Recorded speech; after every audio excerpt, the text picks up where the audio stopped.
Quel événement a poussé les pays à entrer en guerre? C'est un événement tragique qui déclenche le conflit.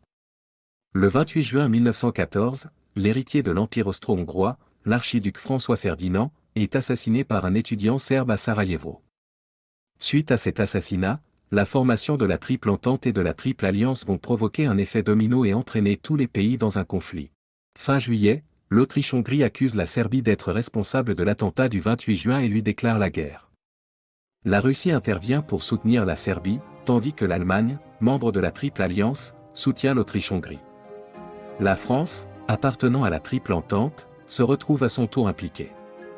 Parallèlement, les rivalités coloniales en Europe déclenchent des conflits dans les colonies. Dès la fin du mois d'août 1914, l'Allemagne enchaîne les victoires et envahit la France jusqu'aux portes de la capitale, Paris. Heureusement, sous la conduite des généraux Joffre et Foch, les soldats français contre-attaquent en septembre 1914, en repoussant les Allemands, c'est la victoire de la Marne.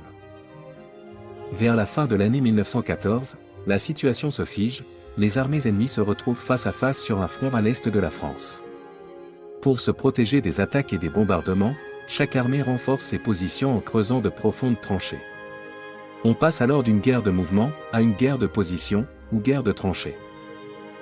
Plongés dans une atmosphère sombre et froide, accompagnés du seul bruit assourdissant des canons, les soldats tentent de s'organiser et de lutter contre les maladies et la faim. Ils n'ont plus qu'un seul objectif, parvenir à survivre dans ces tranchées pendant des mois. Ne pouvant ni se laver, ni se raser, ceux que l'on surnomme les poilus, ne trouvent le réconfort que dans les lettres échangées avec leur famille. Ces correspondances sont aujourd'hui un témoignage précieux de la vie quotidienne de nos soldats, dans les tranchées. Mais les combats ne sont pas uniquement terrestres, ils ont également lieu en mer avec les navires de guerre, sous l'eau, avec les premiers sous-marins, et dans les airs, avec les premiers avions bombardiers. Les populations civiles soutiennent elles aussi l'effort de guerre, en travaillant dans les usines pour fabriquer des uniformes militaires, et produire des munitions. Les femmes y jouent un rôle crucial, remplaçant les hommes partis au front, en permettant au pays de continuer à fonctionner. Cette implication transforme le conflit en une guerre totale. Afin de maintenir le moral de la population et des soldats, l'État contrôle les médias avec la diffusion d'affiches, de journaux et de films visant à promouvoir le patriotisme, autrement dit, l'amour de son pays.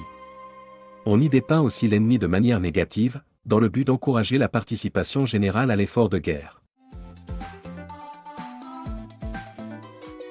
Retrouve-nous pour en savoir plus sur l'histoire de France avec des séquences complètes.